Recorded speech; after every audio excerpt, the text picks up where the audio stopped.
আসসালামু আলাইকুম। আজকের এই ভিডিওটি প্রত্যেক যারা আমাকে ইউটিউবে দেখছেন বা ফেসবুকে দেখছেন, ভিডিওটা সর্বোচ্চ শেয়ার করবেন। হঠাৎ করেই অন্তত ৩ জন উপদেষ্টার পদত্যাগের গুঞ্জন শুরু হয়েছে। ৩ জন উপদেষ্টা পদত্যাগ করতে চাইছেন কিংবা আলটিমেটাম দিয়েছেন, এরকম গুঞ্জন যখন শুরু হয়েছে তখনই আবার হঠাৎ করে দেখলাম যে সেনাপ্রধান রাতে বিএনপি চেয়ারপারসন বেগম খালেদা জিয়ার বাসায় গিয়ে তার সঙ্গে সাক্ষাৎ করলেন। দুটো ঘটনাই বাংলাদেশের রাজনীতির জন্য খুবই গুরুত্বপূর্ণ ঘটনা। সেই ঘটনা নিয়েই আলোচনা করব আমরা। এই ভিডিওতে থাকবেন পলিটিক্স টিভির নিয়মিত আয়োজনে। ভারত সরকার কেন আমাদেরকে হুমকি দেয়? ইউনূস সাহেব, আপনি জবাব দেন। আপনি মনে করেন না আপনি জ্ঞানী মানুষ, শুধু আপনাকে আমরা সম্মান করব। জনগণ কিন্তু সাথে আছে। আপনার সরকার আমরা ফেলে দেব। মুখে ডায়লগ মারছি না, কিন্তু ফাঁকাবাজি ফাঁকা বলুন আমি মারি না। মাননীয় উপদেষ্টা আসিফ নজরুল সাহেব, আপনার কাছে কোনো জবাব আছে? ভারত সরকার কেন আমাদেরকে হুমকি দেয়? ইউনূস সাহেব, আপনি জবাব দেন। আপনি মনে করেন না আপনি জ্ঞানী মানুষ, শুধু আপনাকে আমরা সম্মান করব। জনগণ কিন্তু সাথে আছে। আপনার সরকার আমরা ফেলে দেব। মুখে ডায়লগ মারছি না, কিন্তু ফাঁকাবাজি ফাঁকা বলুন আমি মারি না। মাননীয় উপদেষ্টা আসিফ নজরুল সাহেব, আপনার কাছে কোনো জবাব আছে? ভারত সরকার কেন আমাদেরকে হুমকি দেয়? সেনাপ্রধানের অবস্থান সেটা মেনে নিতে অন্তত কারো আপত্তি থাকার কথা নয়। সেই সর্বোচ্চ পর্যায়ের গুরুত্বপূর্ণ ব্যক্তিটি খালেদা জিয়ার বাসায় গিয়ে কেন দেখা করলেন সেটা নিয়ে গুঞ্জন শুরু হয়েছে। খালেদা জিয়ার বাসায় কেন গেলেন সেনাপ্রধান? কি তার মাঝে যা? খালেদা জিয়া, তার দল বিএনপি আগামী নির্বাচন, যে নির্বাচনের কথা হচ্ছে সেই নির্বাচনে যদি অংশগ্রহণ করে তাহলে সেখানে বিএনপি সরকার গঠন করবে, এরকম একটা আলোচনা রয়েছে। যেহেতু আওয়ামী লীগ ভারত সরকার কেন আমাদেরকে হুমকি দেয়? আওয়ামী লীগের তো আর ক্ষমতা। ইউনূস সাহেব, আপনি জবাব দেন। আপনি মনে করেন না আপনি জ্ঞানী মানুষ, সেই ক্ষমতায় শুধু আপনাকে আমরা সম্মান করব। জনগণ কিন্তু সাথে আছে। আপনার সরকার আমরা ফেলে দেব। মুখে ডায়লগ মারছি না, কিন্তু ফাঁকাবাজি ফাঁকা বলুন আমি মারি না। মাননীয় উপদেষ্টা আসিফ নজরুল সাহেব, আপনার কাছে কোনো জবাব আছে? ভারত সরকার কেন আমাদেরকে হুমকি দেয়? ইউনূস সাহেব, আপনি জবাব দেন। আপনি মনে করেন না আপনি জ্ঞানী মানুষ, শুধু আপনাকে আমরা সম্মান করব।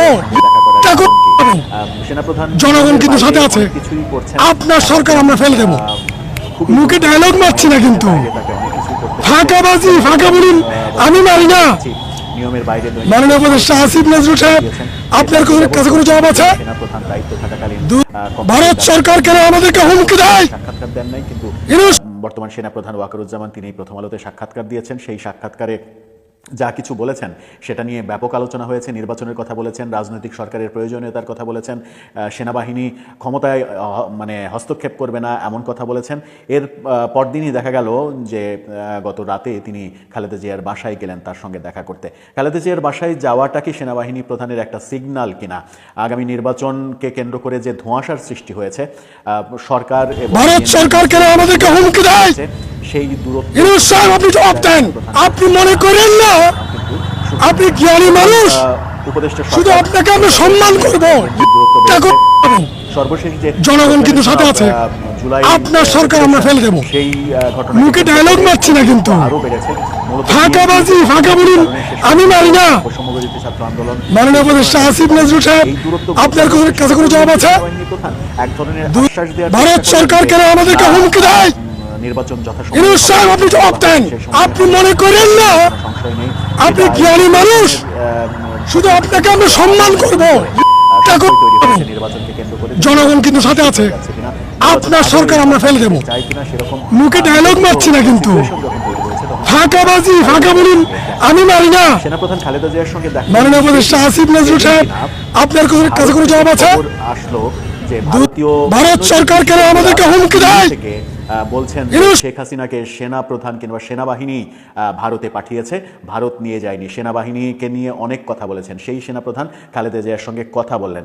এটার নিশ্চয়ই গুরুত্ব রয়েছে এবং এই কথা বলার ফলাফল কি হয় সেটা খুব দ্রুতই হয়তো আরও বেশি পরিষ্কার হয়ে যাবে। যখন তিনি এই দেখা করার ঘটনাটা ঘটালেন ঠিক তখনই আজকে গতকালকে সারা দিন ব্যাপী যে গুঞ্জনটা তৈরি হয়েছিল সেটা হচ্ছে 3 জন উপদেষ্টার পদত্যাগের গুঞ্জন।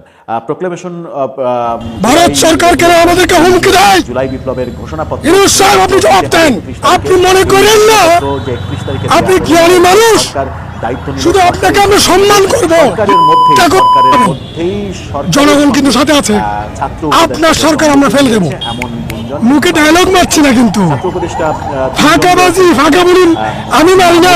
নাহিদ ইসলাম এবং মাননীয় উপদেষ্টা আসিফ নজরুল সাহেব, আপনার কাছে কোনো জবাব আছে? পদত্যাগের হুমকিও দিয়েছেন। ভারত সরকার কেন আমাদেরকে হুমকি দেয়? পদত্যাগ করবেন কিংবা ইউনূস সাহেব, আপনি জবাব দেন। আপনি মনে করেন না চলে এসেছে এরকম আপনি জ্ঞানী মানুষ?